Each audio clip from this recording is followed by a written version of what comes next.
I'm very grateful to Chevra Lomdei Mishnah for inviting me to share with you on the very important subject of learning Mishnayos, especially the Ilui Nishmas, a departed one, for the sake of elevating the soul of a loved one. And I'm also very grateful to Rabbi Hickens for inviting me to share with you on this subject.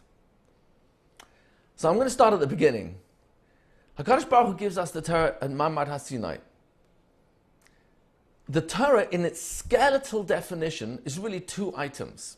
There are trillions, unlimited layers of the Torah, but in its skeletal definition, the Torah contains a storyline, and contained in the storyline, with no apparent order, are Taryag mitzvahs, 613 instructions. The storyline, Brias HaOlam, Brias HaAdam, 10 generations from Adam till Noach, the Mabul wipes out mankind, begins again with Noach. Chapter 12 enters Avram Avinu onto the map of the Torah, and from this moment onwards, Hashem has no other interest in any part of mankind. If the Plishtim or Mitzrim are mentioned, it's only in the context of Avram Avinu, Sarah Menu, Yitzhak and Yaakov, Rivka, Rachel and Leah, and the Shiftei Kah. The Shvatim go down to Mitzrayim. They're really looking for their brother. Yosef was sold there, reunited, Shibud Mitzrayim, 10 Makos 10, and then Matan Torah, and then 40 years in the Midbar, end of Chumash, 2,488 years. Contained in the storyline are Taryag mitzvahs. Now, if you were a child learning Torah from your father, or a Rabbi, amongst the 10, 50, 100, 1,000, in the Midbar, 40 years in the Midbar in the desert, when you would have the minimal skill set to understand the words, you know, shorashim, prefixes, suffixes, so you can make sense of the text, will you be able to understand what's going on there? Or will you have questions? Oh, you're going to have questions. Why?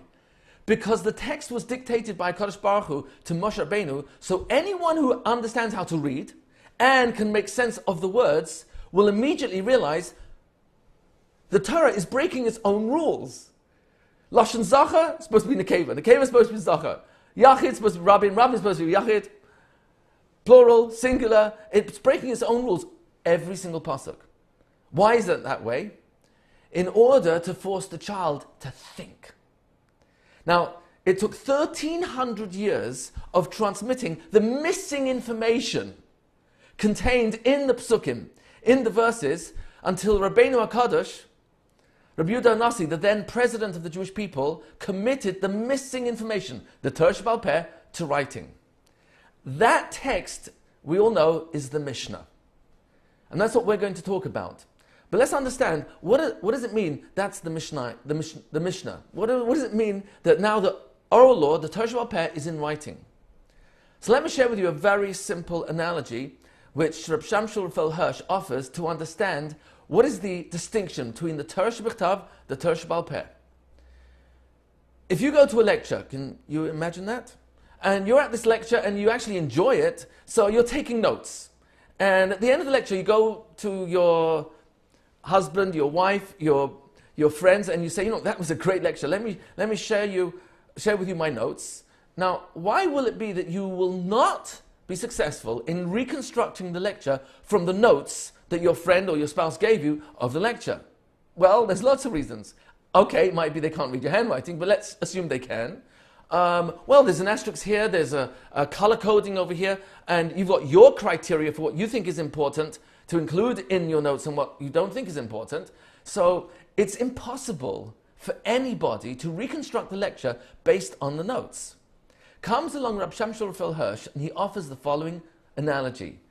The Torah Shebechtav, the written Torah, are the notes to the lecture. The lecture is the Torah Sheba'al Peh. The missing information that is extrapolated by forcing you to ask questions, oh, that's hidden in the Torah Shebechtav. And that was transmitted from Mipi Gvura, the mouth of HaKadosh Baruch Hu, Kaviyachol, so to speak, to Moshe Rabbeinu, to the Zkenim, the Anshe Knesset Gdola, all the way down to our generation. So we're going to discuss the meaning of the Mishnah. I want to share with you one last mashal, a very simple analogy which the Baal Shem HaKadosh offers to understand the relationship between the Torah Shebechtav and the Torah Sheba'al Peh. Chumash, Nach, Mishnayos, Gemara, Halacha, Medrash, Chasidus, Musa, Hashkafa. Every chelik of the Torah has to find its source somewhere, either in the storyline, that's the non-legal side of the Torah, or if it's the legal side of the Torah, Mishnah, Gemara, Halacha, must find its source somewhere in Tariag mitzvahs. Oh, so that means Mishnah is actually a perush to Tariag mitzvahs. Gemara is a perush, an explanation of the Mishnah, which itself is a perush to Tariag mitzvahs. Halacha are the legal outcomes, the legal conclusions of the discussions in the Gemara, which is a perush, an explanation of the Mishnah, which itself is the first listing, if you like, of the details of Tariag mitzvahs. So comes along the Baal Shem HaKadosh, and he offers the following analogy to understand the relationship between Torah Shebechtav and Torah Sheba'al Peh. He says, imagine a king. The king has vast wealth, treasuries, palaces, and he also has many slaves, servants, and his only son, the heir to the kingdom, he wants to bequeath all his treasures, everything. But he says to himself, what will make my son appreciate and value this inheritance? If I gift it to him, or if he has to work for it? So what does the king do? The king says to his son, I have built a palace for you. This palace is perfect. It is designed without the slightest flaw. There isn't any inconsistency. There are no mistakes. If you find a tile on the floor, slightly ajar, it's too high or too low, oh, that's not a mistake. This palace was created, built, designed with perfection. That means it's a clue. If you dig behind that tile, you will find the hidden treasure. If you notice that the ceiling doesn't meet in perfect right angles with the wall, oh, that's not a mistake. This palace is perfect. If you see what appears to be a mistake, oh, that's a clue. If you dig behind that mistaken angle, you will find treasure. So says the Baal Shem HaKadosh, the Torah Shebechtav is a perfect palace. Torah Hashem Tamima, Tamim, Chazal always tell us, means without mum. It's perfect. There's not the slightest nick, no inconsistencies, no mistakes. Any apparent inconsistency is in order to dig a little deeper, ask questions, and draw out the hidden information. So Kadosh Baruch Hu deliberately hid the massive, vast treasures that's inside the Torah Shebechtav in the Torah Sheba'al Peh, so that anybody outside of Bnei Yisrael, all the nations, have no access to the Torah unless they're part of the Torah Sheba'al Peh. And so automatically, Bnei Yisrael have a very special, unique relationship with the Kadosh Baruch Hu, because the heartbeat of the Torah is the Torah Sheba'al Peh.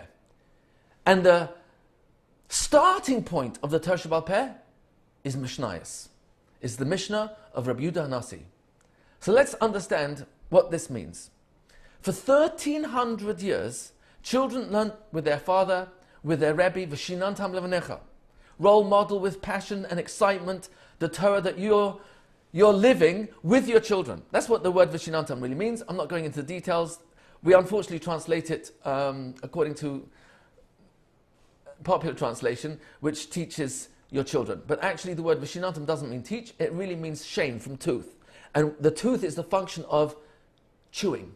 And when you chew, it's the only moment that your child knows that you enjoy your food. V'shinantam levanecha, Chazal tells, means shinun, sharpen the minds of your children. Shinun also means repeat, from the word shinayim, teeth, that repeatedly chew. Sheni, twice. Shein means tooth.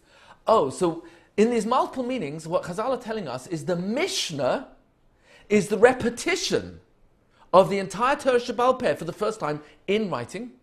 And by repeating the words again and again and again, learning the Mishnayos with review, which is the Ikar Limud, Chazara is the Ikar Limud, you build up a vast treasure of information that your mind can now compare similarities, this Mishnah to this Mishnah, this Nafka Mina in this halacha to this one, and contrast the differences. When your mind is able to draw upon a large amount of information from shinun, repetition, and now you can sharpen your mind through shinun, comparing similarities, contrasting differences, you are building your ability to be mavhin, to distinguish, discriminate, and look at the world with an eye that says, I'm not going to follow what my eyes and my mind says. You know why? I'm going to follow Das Torah. If I'm going to learn enough Mishnayos, and eventually we'll get to the Gemara on the Mishnah, so you know what's going to happen? The mind will be so saturated with Hashem's mind, that's the mind that I'm supposed to be screening the world through. Means don't follow your thoughts and your eyes, because what you and I see in this world is not real. What we don't see is much more real. I'll explain. We have a word, Chaim. Unfortunately, we're stuck with translations that are based on someone else's religion, so we translate it as life. But actually, there's no word in Lashon HaKodesh for life. There is no word. The word Chai is not the singular of Chaim, it's actually an adjective, it means alive. The word Chaim literally translates as lives. You see, Lashon HaKodesh created reality. And because Lashon HaKodesh created reality, that means you can't have a word in Lashon HaKodesh for something that doesn't exist. There's no such thing as life. Chaim means lives, it's Lashon Rabbim. Because we don't believe in one life. This world is Olam HaSheker, Olam HaDimyan, Olam HaNisayan. Olam HaNisayan, Olam HaSheker, Olam HaDimyan, Olam HaZeh. This world is not the real world. There's another dimension. Chaim means lives. We don't live for this world alone. The famous Hagdama in Mesilas Yesharim. We're preparing in this world for the next world. What really counts is Olam HaNitzchi, eternity. We're only here for 120 years, max. In fact, what do you say to someone on their 120th birthday? Have a nice day. So here we are. Olam Hazeh is not Chaim. Chaim is Olam Hazeh and Olam Haba.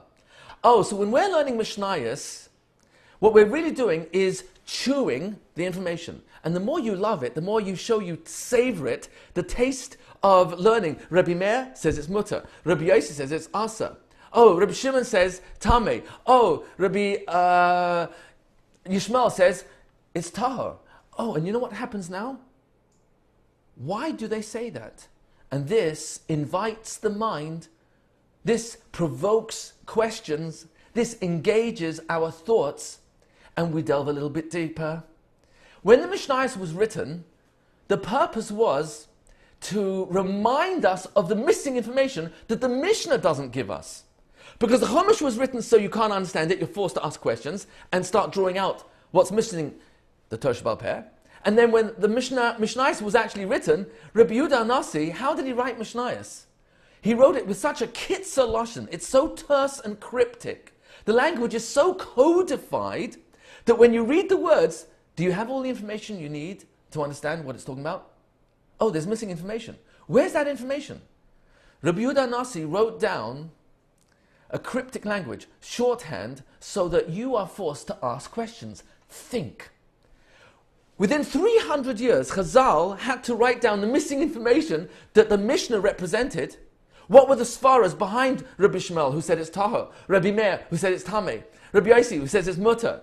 Rabbi Shimon, who says it's asa? What are the svaras, and what's their source? It's this brisa, or it's this Mishnah, or it's this pasuk. But why are you learning from this pasuk? Why not this pasuk? And what ends up happening is the mind of the child, the student, is being drawn into conversation. Their mind is being engaged to think for itself and become part of the dialogue, which is Shas, which is Gemara, Mishnah, in order that when new situations come up, new applications, the mind will have to figure out and draw upon what our knowledge is of Mishnah, Gemara, and come out with a psak, come out with the halachic conclusions, which teaches me how to be a yid. How does HaKadosh Baruch Hu want me to be a frum Jew? And it really, if you were to select one of these different systems of information, Chumash, Mishnah, Gemara, Halacha, the linchpin, if you had to identify one, which is the most pivotal, that is the one that links all the others together, it's the Mishnah. Why?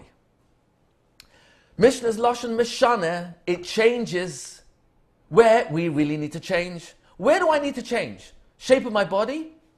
Height? Not much I can do about that. Change my wardrobe? No, those are all externals. In Lashon HaKodesh, the perfect language, beged means clothing, boiged means traitor.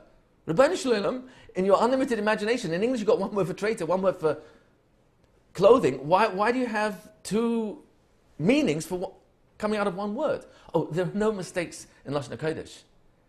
A boiged, a traitor, is what my clothing is. My clothing betrays the real me. I'm not my clothing. I'm not even my body. So who am I? The real me is my mind. And what is it about my mind that's the real me? Oh, the neshama that was breathed into Adam Harishon. From the pasuk in Eov, the neshama is a chelik eloka mima'al. The real us is not our body. That's just the vehicle that carries us from one place to another. The real me is not my clothing. That betrays the real me. The real me is not my home. It's not my zip code. It's not the car I drive. It's not how many children in my family. The real me is what's going on between my ears, my mind.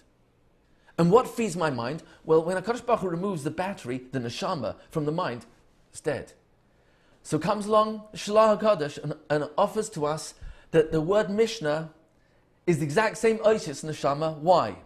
Because the neshama of a human being, the neshama of a Jew, is the linchpin between HaKadosh Baruch Hu, chelik eloka mimal, that He breathed into us, and the life that we live. How will I live that life?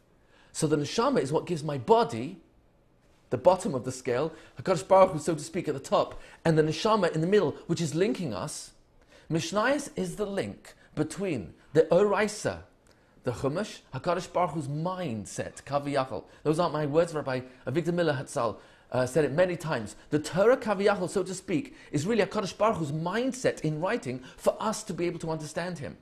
That's why the letter Ois is made up of an Aleph, a Vav, and a Taf. An Aleph is the highest point in Ruchnius, Taf is the lowest point in Gashmius, Vav is the letter which means connect. Vav means a connector. Vav means and, because and connects, hooks. That's what a Vav is, it's a hook. Oh, so an ice hooks the spitz in Gashmius and the spitz in Ruchnius, it hooks it together. Because the oisius, the letters of the Torah, is Hashem's attempt, so to speak, to communicate to us His reality.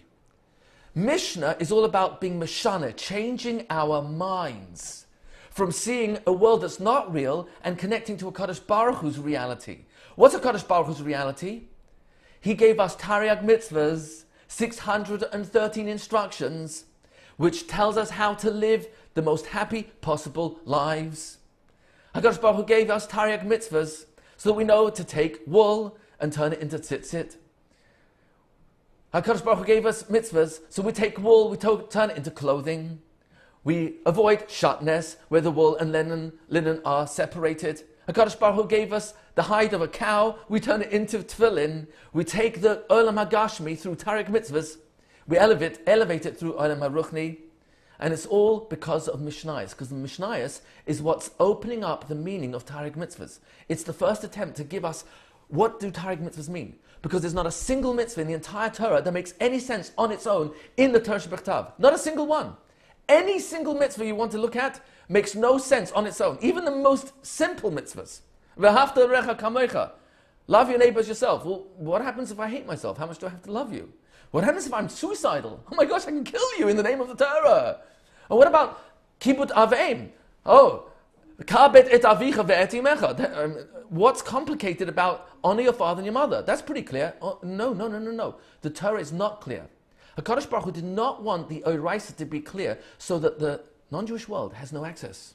Anyone outside of the Torah Sheba'al Peh has no access to the Torah Shebechtav. Because kavet et avicha, the et imecha, what does Vav mean? And. Very good. What else does it mean? Oh, it also means or. So how do you read the Torah? Honor your father and your mother. Or does it mean honor your father or your mother?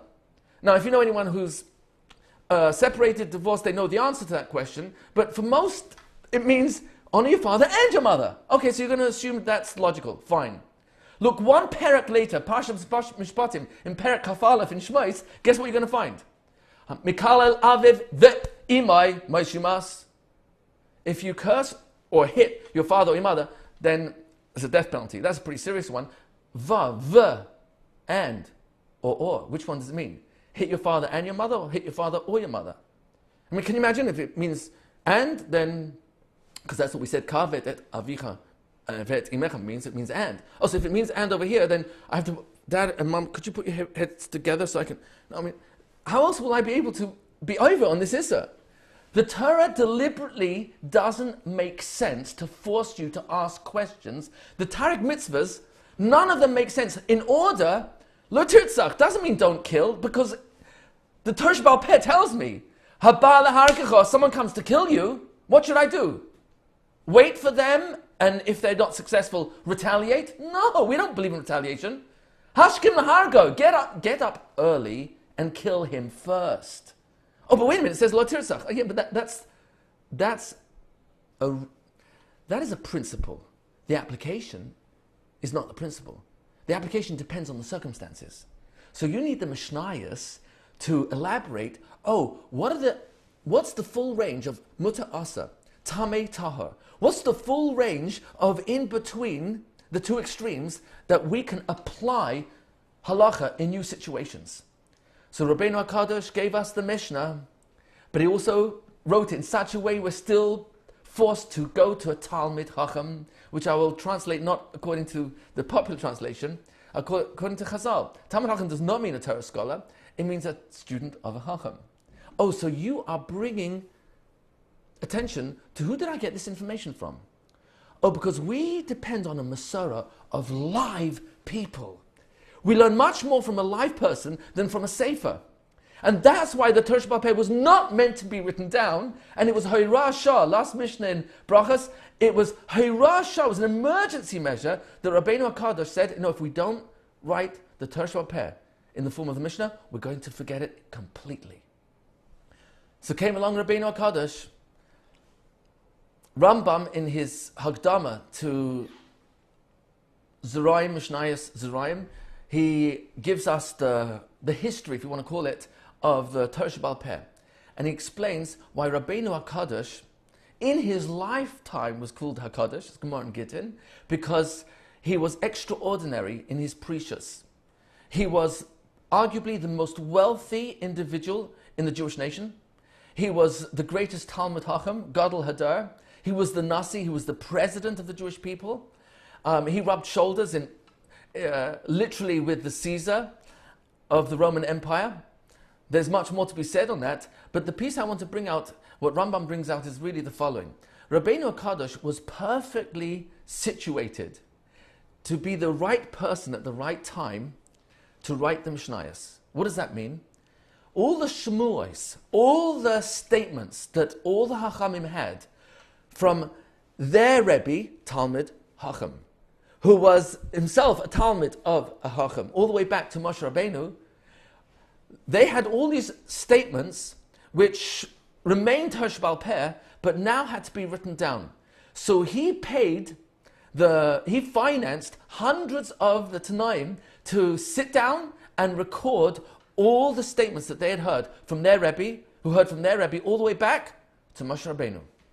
This was the time when Rabbeinu HaKadosh saw Beruach HaKodesh, that we're about to enter the last of the 4 exiles, Galus Edom, and if we didn't write down the Torah Sheba'al Peh, it would be forgotten.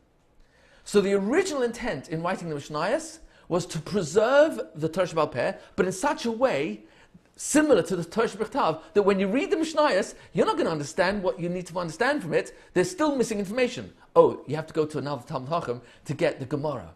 Within 300 years, Chazal saw they had to write down the Gemara as well, the explanation.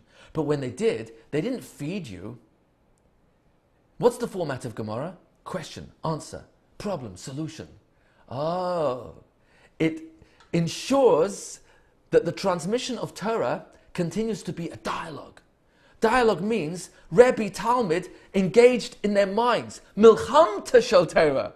It's a battle of minds to break through the psukim, understand the terse, cryptic, codified kitzur lashon of the Mishnah, and pull out all the svaras that are contained there, learn all the possible extremes, mutter asa on two extremes, tamei tahor on the extremes, and all the possible psak halachas that will come out of the 13 midas, the 13 tools, if you like, which Chazal employed in order to be able to dairesh. Dairesh does not mean interpret. That's a very dangerous term, because interpretation means my life experience interprets this information. No. It's exactly the opposite. Drush comes from the two letter root dash. Dash means to extrapolate. That means to say, if you want to come up with your own pshat, if you got it from the 13 midas, shahad, Torah, nidreshes, bahen, hey, that's great. And you come up with, you say it's mutter, and Rabbi Meir says it's asa, Rabbi Yishmael says tamei, and Rabbi Yehuda says tahor, elu ve'elu. Both are correct. Tivrei Elokim chayim. If I want to come up with my own pshat in anywhere in the Torah, you know what I have to do? I have to show you where in the words that pshat is. Because it's not pshat my mind on the Torah. The pshat is I'm extrapolating information that's already in there. So for me to come up with a chiddush, I have to show you where it is in the words. So the Gemara was written in such a way that it maintains the engagement of the minds. But the linchpin between halacha at the end of the whole Chumash, Mishnah, Gemara, halacha. The halacha, which are the legal conclusions of how to apply Tarek mitzvahs in my life, the linchpin between the Chumash and the halacha of how to be a Yid, how to serve a Kadosh Baruch Hu, how to do his Ratzon, is Mishnah. Because Mishnah is the turning point that changes us from just getting the raw information of Chumash and Mishnayos to using our minds to ask questions. And that changes our mind. Shinui. Mishnah. Now I want to share with you what the Shlar Kodesh says in Masechta Shavuos. Famously, he tells us that when Chazal tell us that the writers of the Mishnah were amongst those who destroyed the world, destroyers of the world, it's a very strong statement. Says Shlar Kodesh, that was only if you were to look at Mishnayos and study it raw and not learn the halachic applications that comes out of the Gemara based on the Mishnah, so that would be destruction. Because people would be paskening from the Mishnah, and that's not why the Mishnah was written. The Mishnah was written to be the linchpin between the Torah Shebechtav and the massive, unlimited layers of the Torah Sheba'al Peh that can be extrapolated from the Torah Shebechtav.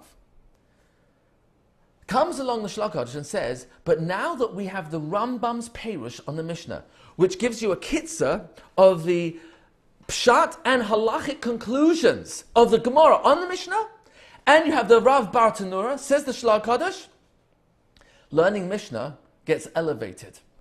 It's a limit in of itself.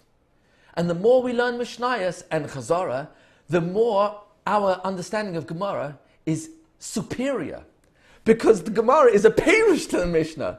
So if I don't have the skeleton, how do I learn a Perush to something that I'm not clear on? Chazal tell us in the Gemara in Tainis, Dav Zayin, that if you find a Talmud that finds learning, kasha k'barzel, it's like just not going in. What might be one of the reasons? So Chazal revealed to us, because his Mishnayos, the Mishnah is not Suda alav, it's not arranged, it's not organized. And Rabbeinu HaKadosh was the spitz, the quintessential organizer, because he took Tariag mitzvahs, which are located in no apparent sequence throughout the Torah, and he divided them under 6 sections, Shisha Sedorim, and those sections he then subdivided into 63 Masechtas, 63 separate tractates. Then every single Masechta, he then subdivided yet again into numbered chapters, prakim, and then every perek has a numbered paragraph called a Mishnah. It's incredible organization. And if you follow the logic of that svara that claims Yesh Seder LeMishnah, then when you pay attention to not only the information of Mishnah Aleph to Mishnah Base and Gimel and Dalet and start noticing the link, noticing the connection, noticing the association, You will also, in that Chazal, Yesh Seder Mishnah, there is organization, there is sequence to the Mishnah. It's not arbitrary. You'll be able to identify how within every Mishnah there's structure. In fact, when you learn Gemara, you will notice that the Gemara always goes sequentially through the Mishnah, tackling the first problem that it notices at the beginning of the Mishnah, and then once it's finished that part of the sugya, starts with the next part of the Mishnah in sequence. Yesh Seder Mishnah. Learning Mishnayos is a way to organize information. Learning Mishnayos, says the Shlach Kodesh, is a whole new chiyuv today, because we've got the Perushim. Today we have Mishnayos pictorial. We've got Mishnayos with the Yad Avram Perush from Art Scroll. Today, I don't have an excuse for not learning a Mishnayos. It's been brought down to whichever level of a beginner you want to identify. We've got pictures and Perushim in English and other languages. But the Ikka is learn systematically from beginning to end and do Chazara. And with that, especially before the Gemara that you're going to learn, if you learn the Masechta of the entire Mishnayos of that Gemara first, you're putting yourself at a tremendous advantage. Truthfully, I mean, Al-Pi Chazal, every single Gemara is assuming you know all of Mishnayos. And the obvious proof of that is that the Gemara is constantly cross-referencing from Brises and Mishnayos all over Shas. So it's assuming that we have that. So really we're supposed to have had that amazing, vast, critical mass of information that Mishnayos provides for us before learning Gemara. But even if I'm not following Ben Chameshanu Mikra, Ben Esel Mishnah, Ben Chameshesrei the Talmud, if I'm not going to follow Chazal, at least I should learn the Mishnayos on the Masechta of the Gemara that I'm going to learn. I want to share with you the Gemara in Sanhedrin, Tzadik Tes Amud Aleph tells us, Ki Dvar Hashem Bizeh. It's a pasuk in Mishlei that a person could disdain, show degradation for the word of Hashem. What's that referring to? So comes along Chazal and tell us, Mi she'enu mashkiach al ha-mishnah. Someone who is not supervising learning Mishnah. Rashi spells it out even more. She'oiseh k'she'ena ikka. He makes learning Mishnayos as though it's not important. That's not really the taich. Ikka means the root. Yeah. Because Mishnayos is the root of the Torah Sheba'al Peh. Mishnayos is the heartbeat of the Torah Sheba'al Peh. Your neshama is the heartbeat, the ruchnistic battery that's inside that gives you life force. You take the Aleph out of Adam. Aleph is Kadosh Baruch Hu, Elokim. The first time the letter Aleph appears in the Torah is in the word Elokim. Aleph, Elokim. You take the Aleph out of Adam, you're left with Dam. Dam means blood, the life force of a human being. Doim, inanimate, dead, gone. Oh, but the neshama, where does that go? Oh, that continues forever. You can't destroy the neshama. When Kadosh Baruch Hu created man, Vayitzar Hashem Elokim Adam afa min Adama, v'yipach be'apav nishmas chayim. Oh, interesting. Adam was created, in the words of Kadosh Baruch Hu, from the earth of the soil of the land, number one, and then number two, Kadosh Baruch Hu breathed into man a nishmas chayim, a soul of lives. Yeah, it's a soul that lives throughout every life. We're not going to Gilgal, but yes, this world and the next. It's eternal. And that's why Mishnah is the one type of limud more than any other that when someone is nifter, we don't learn Chumash. You can, and it will be a schus. We don't say, okay, let's learn Gemara. Yes, you can, and people do. But that's not what you'll see at the list during the Shiva. You'll see a list of Mishnayos, Masechtas of Mishnah. And that's what you're celebrating here. Understanding the beauty of how Mishnayos is not only helping us get clarity on Targum Mitzvahs and preparation for learning the Masechta of the Gemara that I'm going to learn on this Masechta of Mishnayos, or Shisha Shidrei Mishnah, or at least one Seder of Mishnayos, and then learn Gemara on that, you're also feeding your neshama. But if you're learning it, Lezecha Nishmas, another person, oh, that's a whole new story. Why? The neshama of a human being is only elevated as much as they invested in this world. But there are people who are smart in business that they don't just invest in a store, but they invest in something that creates residual income. that they put their money somewhere where the money makes more money. Oh, that's smart. You have to be able to do that. You may have to have a little bit extra money to be able to do that. Don't do it with your bread and butter money. No, you need that for your groceries, you need that for your mortgage, for your rent, for tuition, for utilities. Oh, you've got extra? Invest your money in a way that it will create dividends, that it will work for you. Residual income, where you're not working, but the money continues to. I'm using this as a very simple marshal because in Sefer Gesher HaChaim, one of the most popular Sfarim on Avelus, tells us the most beautiful story that's brought by, I think, Rabbi Yisrael Salant, of twins in a womb. I think they've made a song out of it since then. You've got twin boys in a womb, and they're having a conversation. Just imagine, in your imagination, you've got two boys with the intelligence of adults, and they're in the womb, twins. And one saying to the other, you know, life is so good. It's so good. Look, the insulation, the protection, nutrition comes straight into through our umbilical cord. You know, and when you just relax and basically you're sunbathing in this warmth, perfect temperature, it's just so good. And then the other brother, who's a bit of a tum, says, well, you do realize that this is not going to go for forever. Eventually, we're going to leave this beautiful world, and when we do, we're going to enter a world immeasurably greater than this one. So the sophisticated brother who says, you've been watching too many videos. What are you talking about? This is it. This world is it. Can't you see? Look. It's so warm, insulated, support, nutrition, protection. Everything we need is here. No, says the Tam. One day we're going to leave this world, and you know what's going to happen to your legs? They're going to unfold. And your legs are actually going to carry your body wherever you want. Your eyes will open, and you will see a whole new world immeasurably greater than the womb. And in that world, you'll see in full color. Your mouth will open, and you will talk and receive food instead of through your umbilical cord. And the sophisticated brother says, you know what, this is ridiculous. Where are you getting these chalomas from? You're dreaming. And suddenly, the womb begins shaking, and the tum is sucked out. And the sophisticated brother says, no, my brother, where's he gone? He's dead, he's gone forever. And is crying, mourning the death of his brother, not realizing that the screams on the other side, Mazel Tov, it's a boy, is celebrating the birth of a child entering a world immeasurably greater than the womb. So comes along Shlomo HaMelech, Hachem Mikol Adam, Toiv Shem, Mishem and Toiv. A good name. Oh, you know what that takes to get a good name? A good reputation? Oh, Ben Adam Chaverei, Ben Adam Namakom. To build a good reputation where people don't have tainas against you, they don't hear you speak Lashon Hara, they don't hear you badmouth, hurt other people's feelings. It's a lifetime career. Toiv Shem, a good name, is superior, Mishem and Toiv, then good ointment, good oil.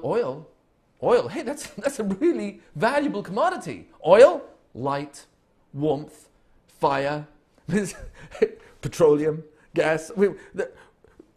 Toiv Shem, no, a good name is superior to Shem and Toiv.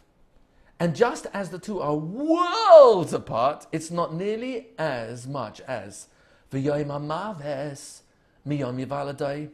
The day of death is immeasurably greater than the day a person's born. Because when we leave this world, now begins the party. Olam hazeh is just a pruz door. This is just the reception room. No, don't ever think the smorgasbord is it. Oh, if you think this is a party, you ain't seen nothing yet.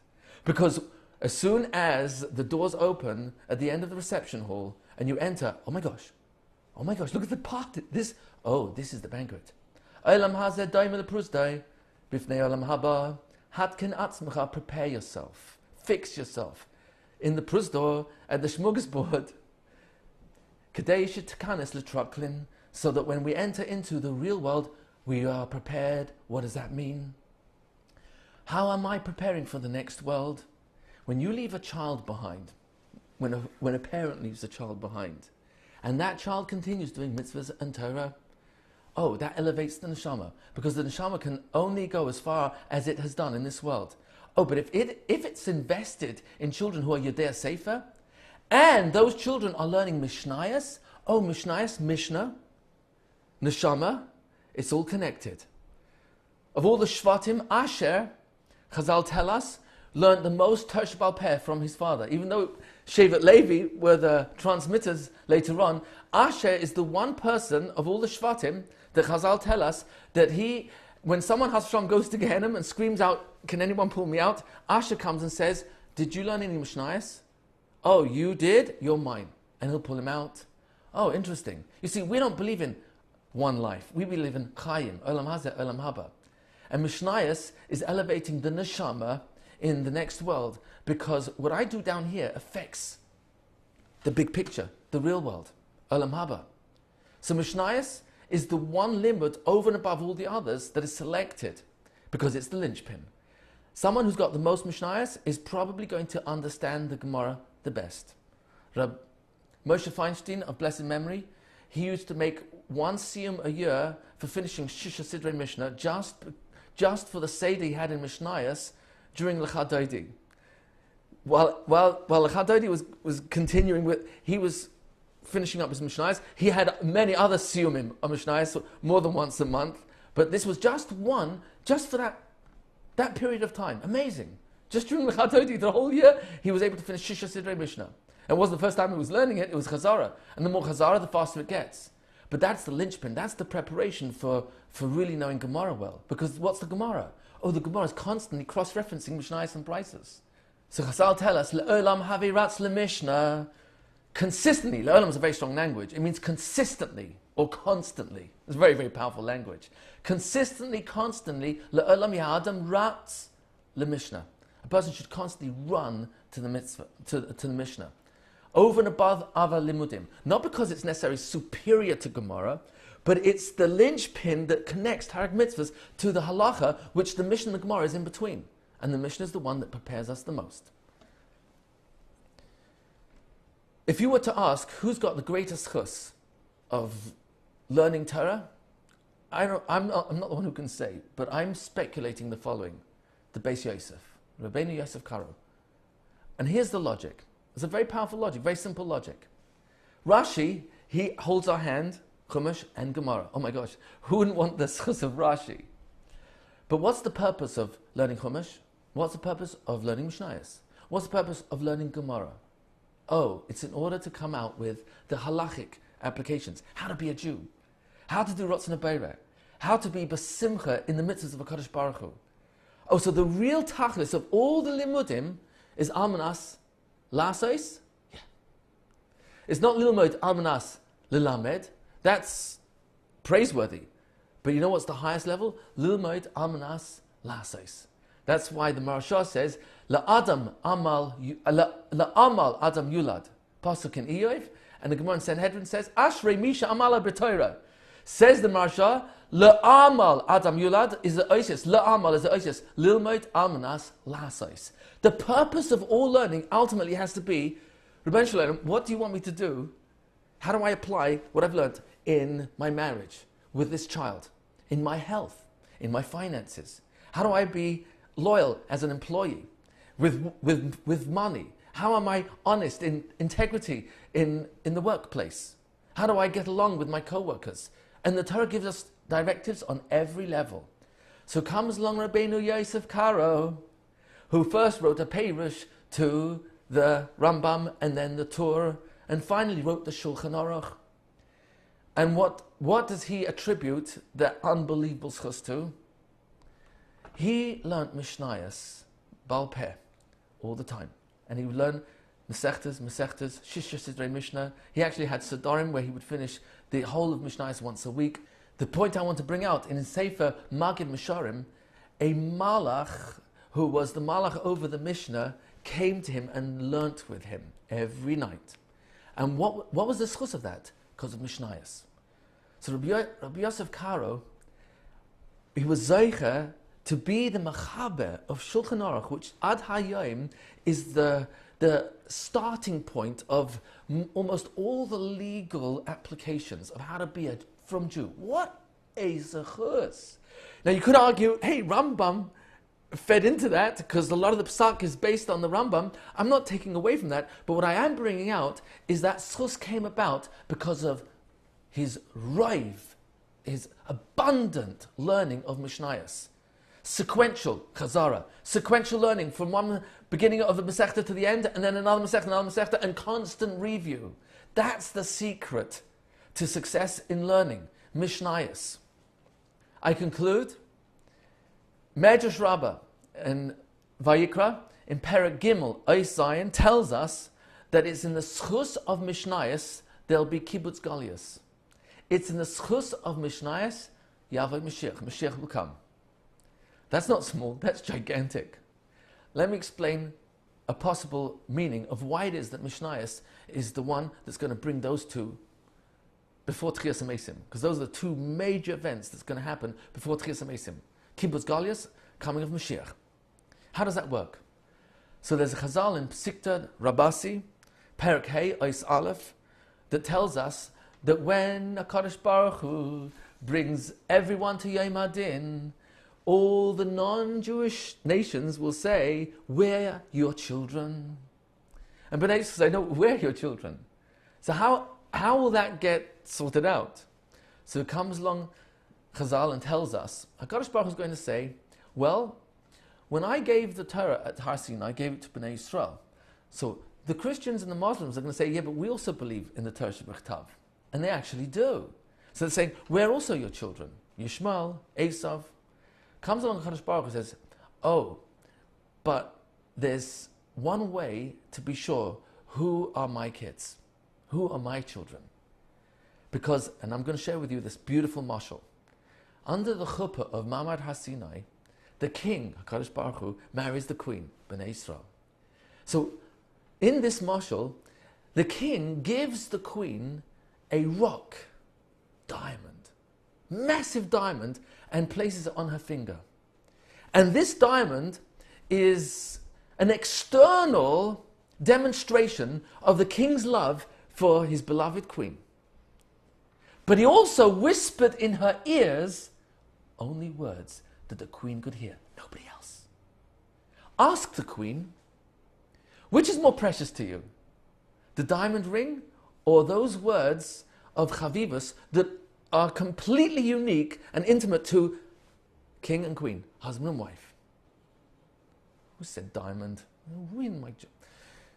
There were three mothers on Broadwalk. They were boasting to each other where they go to get their diamonds polished. Mrs. Koslewski, Mrs. Horowitz, and Mrs. Cohen. Actually, they ran out of fingers. The diamonds were like, had no more room. So they're boasting where they go to get it polished. And Mrs. Koslewski says to Mrs. Horowitz, you want to, I tell you where I go to get my diamonds polished? You don't want to know, but I tell you anyway.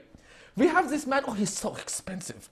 On 47th Street in Manhattan, he's very expensive, but you know, he's worth every penny. I send it FedEx, comes back the next day, this is beautiful, it's worth every penny. Ms. Horowitz, where do you go when you want your diamonds polished? Oh, you don't want to know, I tell you anyway. We actually charter the Concorde, and I send my diamonds to Tokyo. We have a man there, he is so expensive, he's worth every penny. And we charter the flight back, and we get it within 2 days, and he does a beautiful job. And Mrs. Cohen, where do you go? And Mrs. Cohen has one diamond between her 10 fingers. Mrs. Cohen, where do you go when you want your diamond polished? So Mrs. Cohen says, diamond, mimond, schmimond, polished, molished, I don't really bother. I throw it away and I buy another one. HaKadosh Baruch Hu gave us the Torah Shebechtav, a diamond which is his demonstration of his love to us to the world outside. Zois HaTorah! Asher Sam Moshe Lifnei B'nai Yisrael. Oh, but you know what else he did? He whispered in our ears the Torah Shebal Peh, which nobody has access to unless you're part of the Torah Shebal Peh. Mishnah, Gemara, Halacha. So Kadosh Baruch Hu, La'atid Lavoi, when the nations will say, but we're your children too! Hashem will say, yes? Who knows the mysteries of my Torah? Who knows the secrets? Who remembers the whispers? And what you're learning today, Mishnah, Gemara, Halacha, are the echoes of the Torah Shebal Peh that started at Ma'amad Har Sinai. And Mishnayos is the linchpin. Mishnayos is the pivotal piece that links it all together. And it's in the schus, Be'ezvar Hashem, of taking Mishnayos more seriously, for the sake of my Gemara learning, and for the sake of clarifying all the Tariq mitzvahs, may we zeicha to bring a lot of nachas ruach to our parents, grandparents, great-grandparents, who are all elevated for having brought us into this world by learning Mishnayos, and bring ultimately nachas ruach to HaKadosh Baruch Hu with the coming of Mashiach b'mehir b'meinu. Amen.